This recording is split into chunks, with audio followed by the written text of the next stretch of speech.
आदरणीय आज की सभा के अध्यक्ष महोदय, कार्यक्रम के मुख्य अतिथि, अध्यापक गण एवं प्रिय मित्रों, मैं शुभ कार्यक्रम में आए सभी सम्मानित व्यक्तियों का हार्दिक स्वागत करता हूँ तथा धन्यवाद देता हूँ कि मुझे इस कार्यक्रम में कुछ बातें करने का अवसर प्रदान किया। प्रिय मित्रों, आज के इस कार्यक्रम में मैं जिस विषय पर बोलने का प्रयास कर रहा हूँ वो है कर्म अर्थात अमल। प्रिय मित्रों, अभी मैंने आपके समक्ष पवित्र पुस्तक कुरान शरीफ की एक आयत पढ़ी।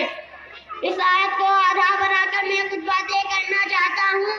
आयत का अनुवाद यह है, निश्चय ही जो लोग ईमान लाए और उन्होंने अच्छे कर्म किए उनके लिए बाव है जिनके नीचे नहरें बह रही होंगी, वही है बड़ी सफलता। सम्मानित व्यक्तियों एवं प्रिय मित्रों, मनुष्य के ईमान में प्रवेश करने के पश्चात कर्म का नंबर आता है।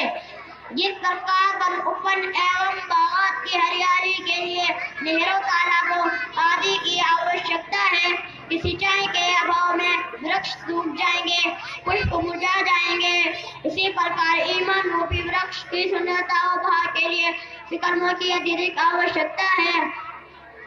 आज हमारी और आपकी जबानों पर ईमान का नारा है, परंतु हम कर्मों के मैदान में बिल्कुल कोरे कागज के समान हैं। जब तक हम अपने जीवन में कर्म के पहलू को उजागर नहीं करेंगे तब तक हमें सफलता प्राप्त नहीं हो सकती। हमारा और आपका विश्वास है, जब तक मनुष्य अपने हाथ पैर नहीं हिलाता तब तक वह अपने उद्देश्य को पूरा नहीं कर सकता।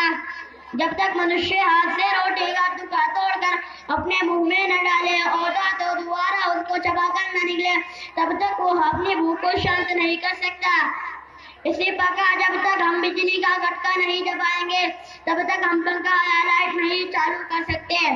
स्वयं से ही कोई वस्तु उत्पन्न नहीं हो गई और नहीं कोई लोहा स्वयं ही तलवार बन गया, बल्कि हर वस्तु को उत्पन्न करने में किसी न किसी मनुष्य का हाथ है।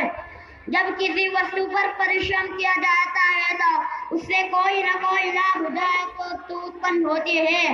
इसी प्रकार हर शय की सफलता कर्म से है। केवल जबान से तलवार कहने से कोई लोहा कोई तलवार नहीं बन जाती तथा रोटी कहते रहने से व्यक्ति अपनी भूख नहीं मिटा सकता। जब तक मनुष्य परिश्रम न करे तो कोई भी कार्य नहीं कर सकता। इसी प्रकार मनुष्य की आखिरत में सफलता के लिए ईश्वर के यहाँ ईमान एवं कर्मों की आवश्यकता है।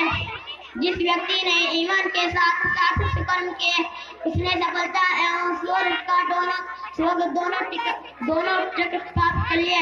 ऐसे व्यक्तियों के लिए कुरान करीम में है, जो लोग ईमान लाए और उन्होंने कर्म किए उनकी मेहमानी के लिए स्वर्ग के बाहर होंगे जिनमें वे सदैव रहेंगे और न वहां से कहीं जाएंगे। ईश्वर हम सबको कर्म करने की तौफीक प्रदान करे ताकि आखिरत में हमें सफलता प्राप्त हो। आमीन। वाकुर दावाना अनिल